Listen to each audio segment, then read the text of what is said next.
Hello and welcome to this week's episode of the How to Film Weddings podcast. My name is John Bunn, and you can probably tell that I'm a little tan. Probably not, because I can't ever really get a tan, but I've been just got back from Sedona, Arizona. It's fun to say, it rhymes. My good friend Blake, the editor, and I went out for 3 days, four actually. Flew into Phoenix, went to our favorite breakfast restaurant with about 12, I think, other wedding filmmakers in Phoenix, Scottsdale area. Thank you so much for those of you that were able to make it out to that. And then after that, we drove from Phoenix a couple hours up into Sedona, and I did a wedding for a couple. She's actually a cheerleader for a team on the NFL, but they did this beautiful wedding. Um, and the first night was a rehearsal dinner. The next night, or the next day, we went on these pink Jeep tours. We went golfing with the guys. We did a welcome party. And then the third day, which was Saturday, was a full wedding day. Worked with some really cool photographers, got to know the planners really well, and over delivered. This was a project that I actually took a little bit less money on than I should have, but it's already paying dividends. And it got me thinking, and makes me has got me ready to really dig into the topic that I want to talk about today. And I'm feeling energized after this wedding, and I just actually had a consultation call today with a potential new bride because of the planner from this wedding. The planner and I got along really well. She accepted two or three of my posts for collaboratorship on Instagram. And then one of her brides for November reached out and said, "I love your work," and she's wanting to book me. So it got me really thinking about referrals. And so today we're going to talk about how to build a referral machine without asking for referrals. And I think that this is really important. A lot of us camera people don't know how to be, quote unquote, in front of the camera, front facing with other people. We like being behind the computer screen, the camera, and we're not good at asking for referrals. And so I'm going to dig into talking about how to build a referral machine. But first, before I get into today's episode, I want to talk to you about my friends over at VidFlow. They just released hybrid galleries. And as somebody that does video and photo, this is awesome for me because I can have one service now where I upload videos and photos to the same platform so I can deliver them seamlessly. So I was able to take photos this weekend for the rehearsal dinner, and actually I'm going to be able to upload the photos and the video into one spot instead of the videos over here and the photos over there. The hybrid galleries are awesome. You can convert old galleries real quick with a click of a button. It's seamless. It's beautiful. It's high end. It feels great. You can customize it just like the video gallery. So if you're a photographer as well, be sure to check out howtofilmweddings.com/vidflow. And you can just easily add hybrid galleries. It's such a nice little add-on. So thank you so much for adding that, VidFlow. I've been asking for that for a while, and they did it. So thanks to the team over there. So as we get into today, we're going to be diving into something that's brought in more leads and better clients and bigger opportunities than almost anything else in my business. And that is what I was mentioning earlier, referrals. But the twist is that I rarely have to ask for them. The best referrals don't come from cold DMs or "please send people my way" kinds of posts. They come from being so good and so helpful that people can't help but talk about you. Um, so today I'm walking you through how to build a referral machine that brings in dream clients without chasing anyone down. And so the first thing I want to get into today is just point number one would be referrals aren't about asking, they're about the experience. And that's where I think about this weekend. The best referral strategy is not anything more than a killer client experience, whether that's the planner or the couple, the bridesmaids. Like by the time we got done with the wedding this weekend, the planner was hugging my neck. The photographer was saying, "You were so easy to work with. We can't wait to work with you again." And like I mentioned, I've already got a referral from this wedding for another wedding in Arizona in November, just from doing what I needed to by giving them an experience. So people refer what they and who they trust, and trust is built in the process. They're not going to just, tell you someone that could watch your kid unless they've had somebody watch their kid. Like you're not going to just trust a random stranger to watch your kid. You want a referral. You want somebody that has, experience working with that babysitter before or whatever. And so the best referral strategy is going to be a killer client experience. And people refer what they trust. Think about it. If you've had a good experience, aren't you excited to tell your friends about it? So you want to leave your clients, your couples, the planners, photographers, thinking, whoa, I trust John Bunn and I want to work with him again. I literally had a call with a new planner this weekend and she was just like, you're on my list. I can already tell by the things that we were talking about. She was like, you're perfect for my clients. And that's what's important in building this machine. The referrals aren't about asking. I did not ask any of these people for a referral. They, I earned their trust, and now they're starting to want to refer me. Every email, every call, and every deliverable should scream professional, warm, reliable, fill in the blank with what you want it to be, because clients want to feel taken care of. And when they do, they will tell others. And it's a thing that we think, oh, our wedding films, our wedding photography, or our wedding photos are what's going to sell us. Yes, that's what gets you in the door. And you will book weddings just based off of that. But if you're not warm, and you're not reliable and you're not professional and you're not building trust, you're not going to get repeat business from those people. They're not going to refer you to their bridesmaids, or the planners aren't going to refer you. And so point number one is referrals aren't about asking, they're about experience. Number two, you want to go beyond the deliverables. And I know some of you might not like this, but nobody refers you just because you delivered the film. They refer you because of how you made them feel. And that's what I'm talking about going beyond the deliverables. The mom of the bride this last weekend, she was in tears at the end of the weekend and just said, we weren't even really thinking that much about video, and you were the best part of the whole weekend. We cannot wait to refer you to our friends. And so, by creating surprise and delight type moments, small touches that stick throughout the weekend, it really sets an impression. Whenever we got to the rehearsal dinner on Thursday night, I was meeting the planner for the first time, and she was a little bit stressed, and she's like, please don't film this yet. It's not ready. And I just said, hey, I'm not going to hit that record button until you've given me the green light to hit the red light. And so I said, hey, I'm here to serve. What can I do? Can I move anything? Can I help? And I just gave her an extra touch point beyond the deliverables. She got everything set up, and I was like, where's the photographer? And she was like, oh, she's not getting here till 7:30. Sunset's at 8, and the rehearsal dinner is going to be pretty much over. The photographer was just coming to get some details during the speeches, as well as some portraits of the couple. 1 hour of time, and we were there for 3 hours of time. And I said, would you want me to snag some photos of all this? Like, she had just set up this rehearsal dinner, and she was like, can you? And you could just see like the stress. It left the room.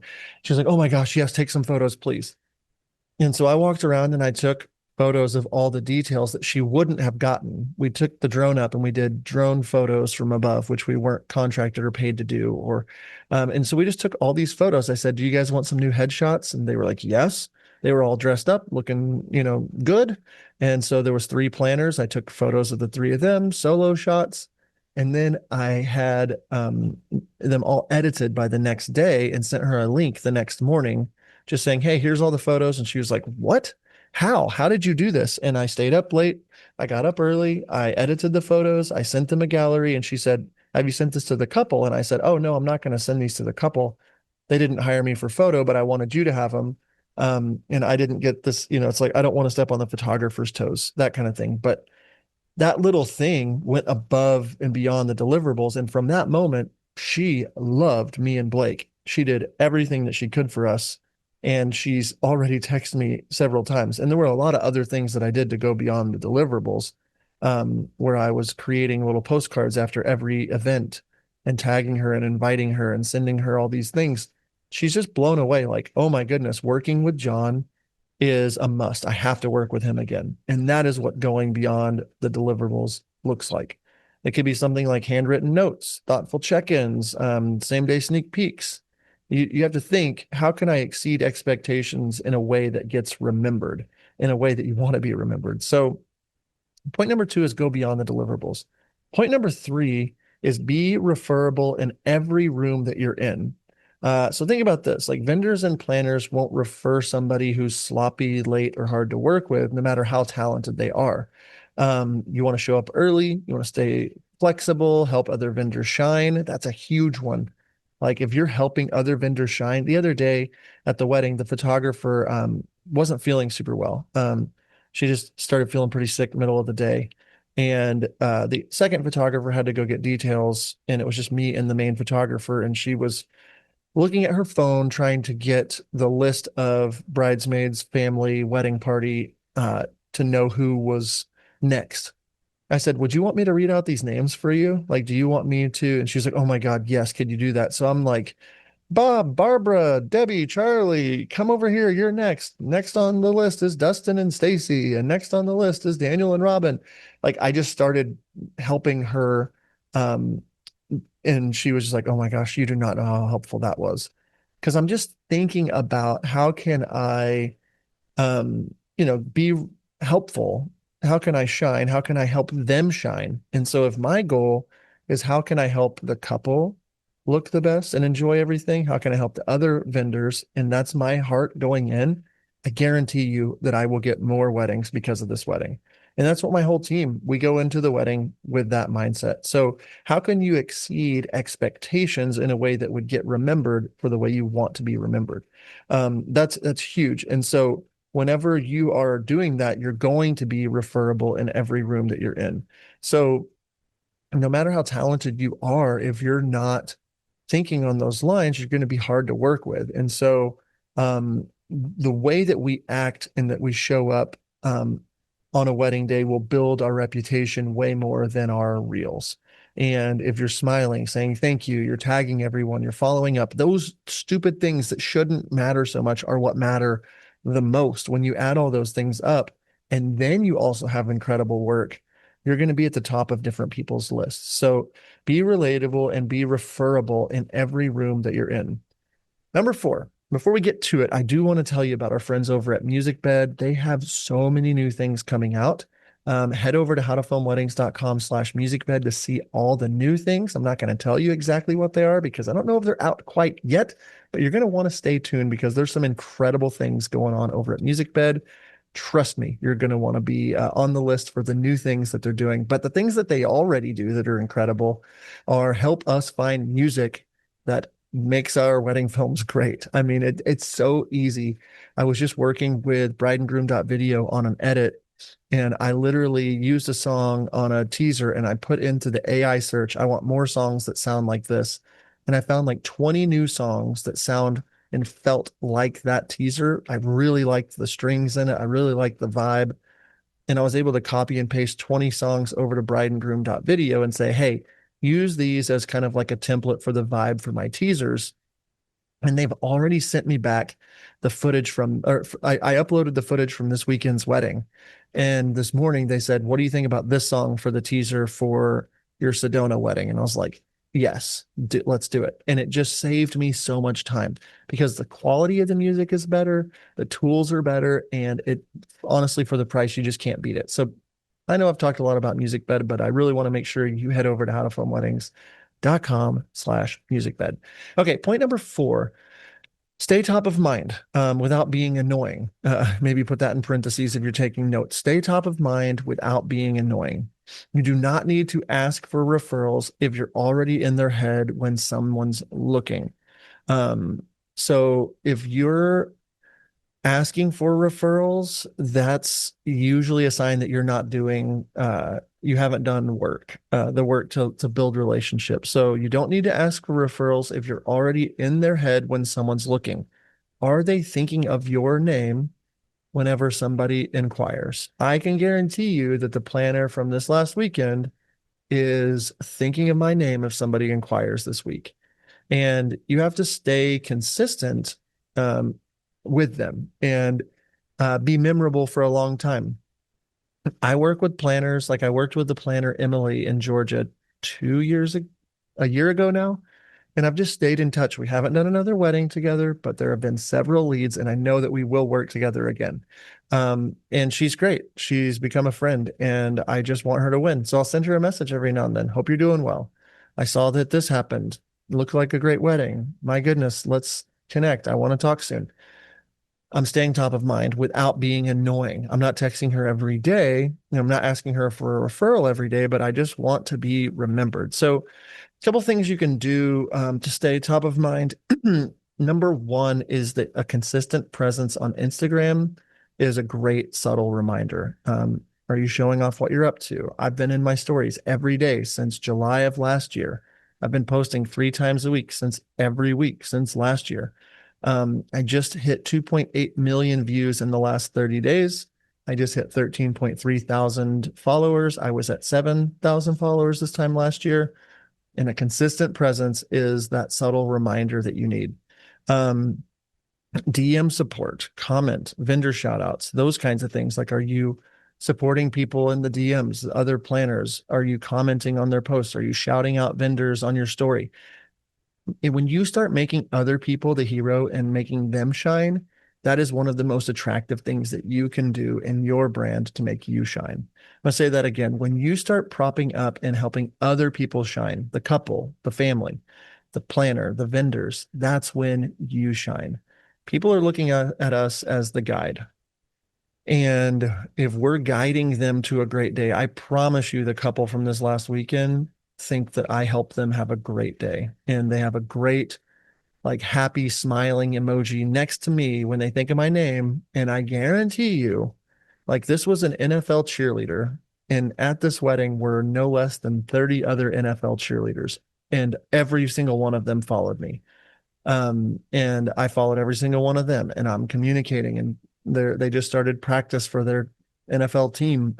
I don't know why I keep saying NFL team. It's the Denver Broncos, but the Denver Broncos cheerleaders started practicing this week, and they start posting photos saying day one practice, and I'm like commenting and liking and whatever. And I actually posted in my story earlier this week a picture of me with a lot of Denver Broncos cheerleaders saying, "This is my best life," and telling my 13-year-old self that, like, things are going to turn out okay. I'm going to get to hang out in Sedona one day with 30 NFL cheerleaders. I wouldn't have put that on the bingo card for life, but I digress.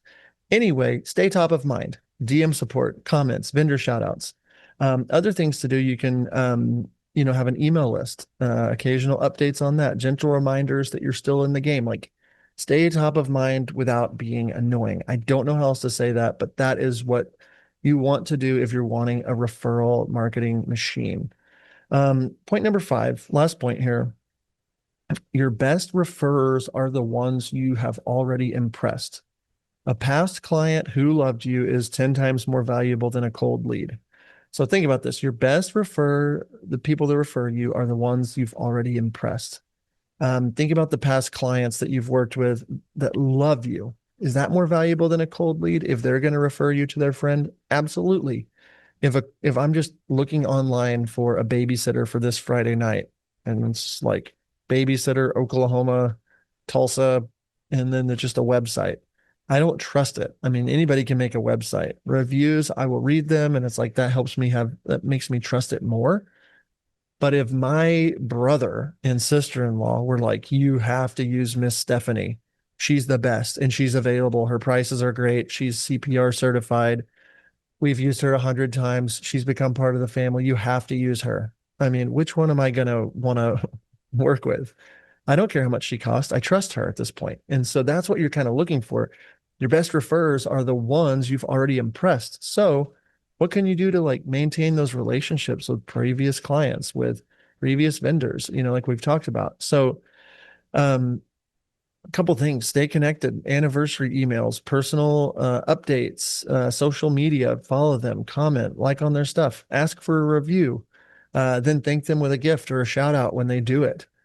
Give them a reason to remember you long after your wedding, like way after the wedding. What are they going to do?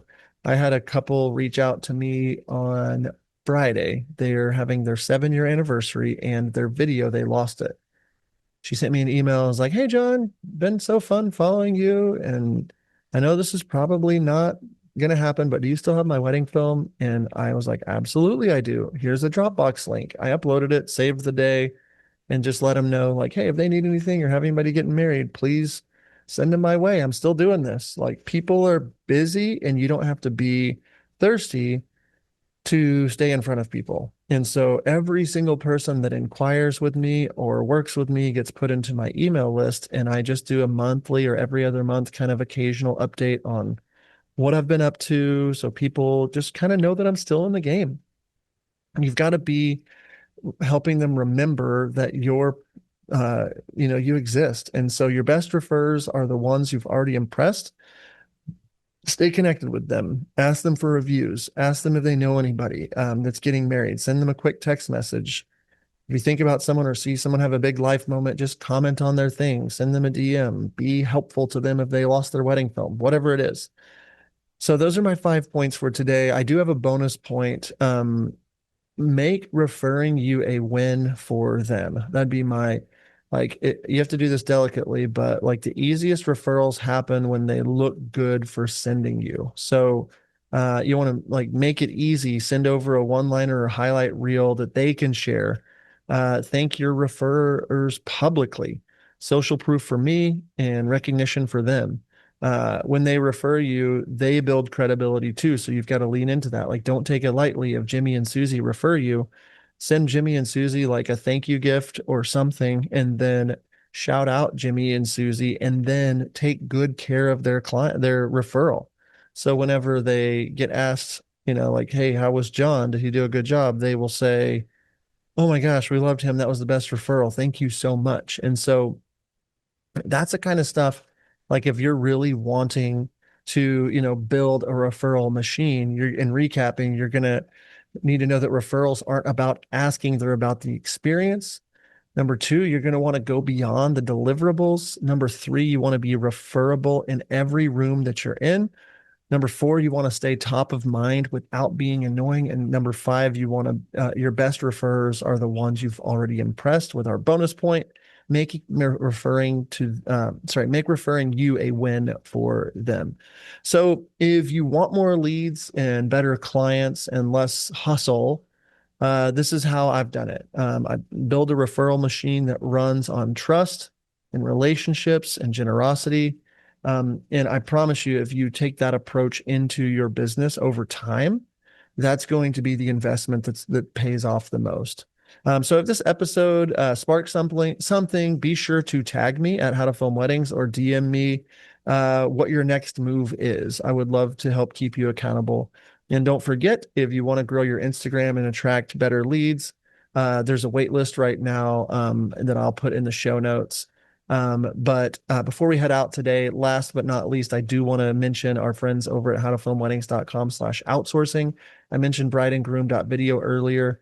We have Story Mix Media. We have a list of wedding outsourcing companies, different price ranges and quality that we have personally vetted that I strongly recommend. If you're starting to feel that backlog monster, head over to howtofilmweddings.com/outsourcing. Tell them we sent you. There's special promos and discounts and different things on the outsourcing link. That's howtofilmweddings.com/outsourcing. Thank you so much for hanging out today. It means the world.